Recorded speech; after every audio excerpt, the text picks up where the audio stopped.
Hey everybody, it's Yoli Chisholm from fresheyes.com. That's fresh with 3eyes.com. And I'm going to start this post off with a Yoliism. If I had a drink for every time an enthusiastic startup said to me, there is no competition for what I'm building, I would be perpetually drunk. This post is about competition, and it's the 7 reasons why I think competition is important. So when a startup says that to me, there's no competition for what I'm building, it usually means one of 2 things, and they are both red flags.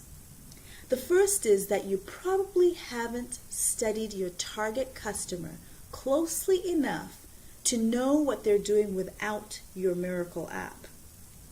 For example, at Microsoft, when we were building Health Vault to enable consumers to store their medical records electronically, though we understood that there were others in the space, we knew that our competition wasn't other organizations.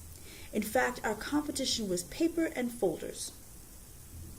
If without Health Vault, mothers and caregivers were storing their health records in a paper folder or some lockbox in the home, we had to create something that was of more value than a paper folding system. So, secondly, if you're right and there is no competition, then you probably haven't asked yourself why. Why is there no competition? Could it be that there's no need or demand for what you're building? Or perhaps, even if there is a demand, there isn't enough to make your efforts worth it? Or what is quite common is that you cannot get the product to profitability. Others have made the calculation. They've done the numbers.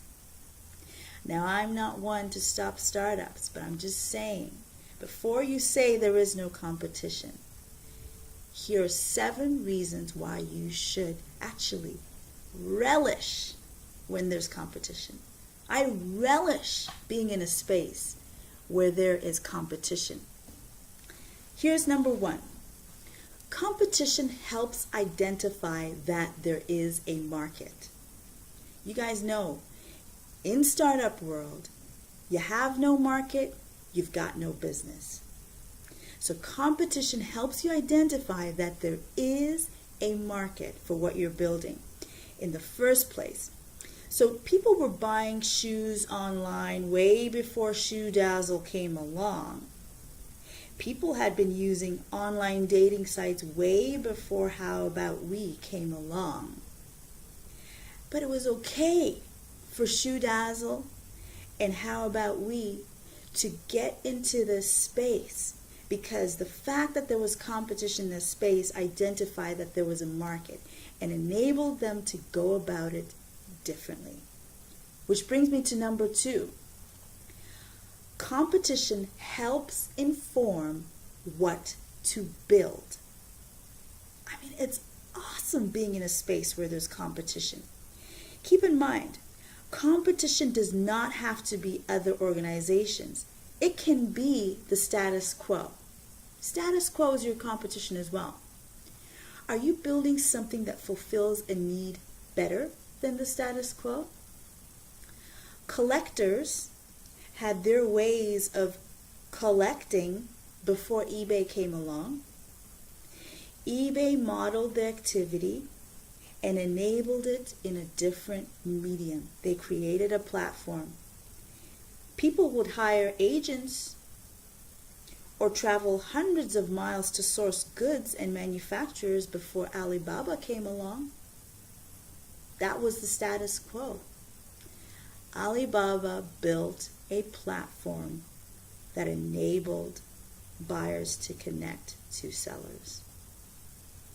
Competition helps inform what to build, and your competition can be the status quo.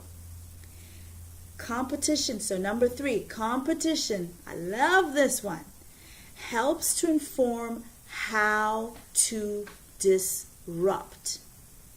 You need competition to figure out where the status quo is failing, which gives you an opportunity to improve on an existing model. Look at Uber disrupting the taxi business, or Airbnb disrupting in the travel space. Competition helps inform how to disrupt. Love it.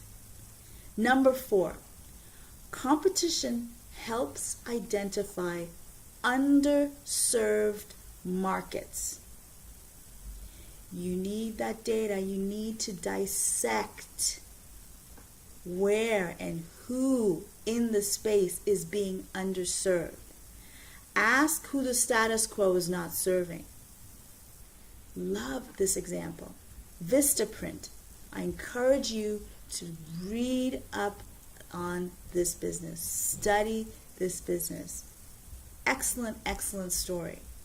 Vistaprint's Robert Keane went from a startup to $500 million by identifying that micro businesses were being underserved. Excellent. Etsy helps buyers and sellers of one-of-a-kind goods to reach broader markets. The notion, when Etsy came along, the notion of a platform connecting buyers to sellers was not a new one. It was the market that was being underserved was these folks that are making one-of-a-kind goods. He needed competition to help identify that there's a market that's being underserved. Number 5, competition helps inform where to niche.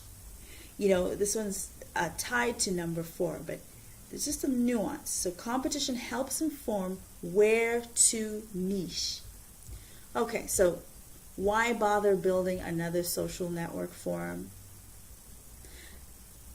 Well, if you look at the businesses of asmallworld.net or Nike Plus or Instagram or Patients Like Me, all these sites mimic the same sort of basic social network functionality, but go beyond by serving a specific set of needs in a way that general social networks cannot.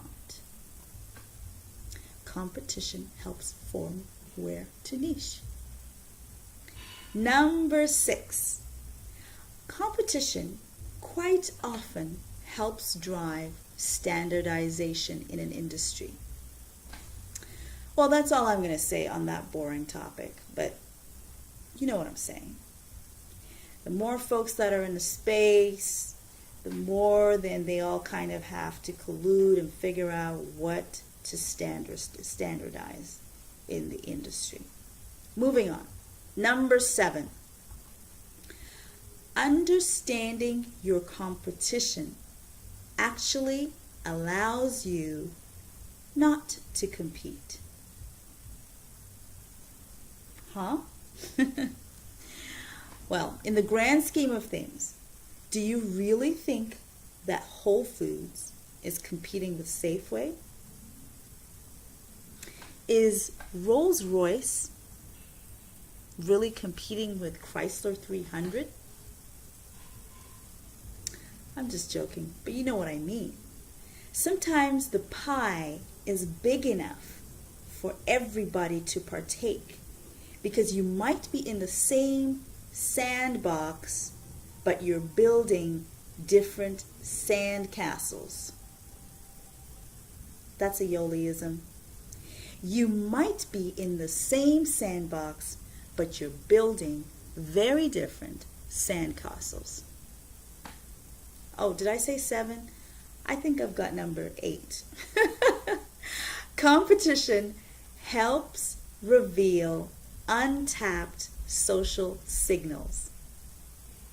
Okay, I'm going to let you guys ruminate on that one, and maybe I will do a post on it later. Anyway, all in all, I say hooray for competition. I say hooray for going up against some behemoths. I love folks like the payday loan industry. They have the mafia loan sharks on one end, and they have the big banks and their form of mafia on the other. but they have identified a need, a market that's being underserved. They see opportunities to disrupt the business model, and they go for it. And they have to figure out how not to become the mafia themselves. Challenges be damned. So please wipe the words "there is no competition" from your vocabulary. Instead, study the competition, whether they are an entity or an existing process, and figure out how to change the status quo and compete. And for the MBA haves and have-nots for whom this point of view is too elementary, you can go deeper with one of my favorite articles on the topic of competition: the 5 competitive forces that shape strategy. You can check that out on Harvard Business Review, hbr.org. And remember, business is part fundamentals, part gut and instinct, and part timing and luck.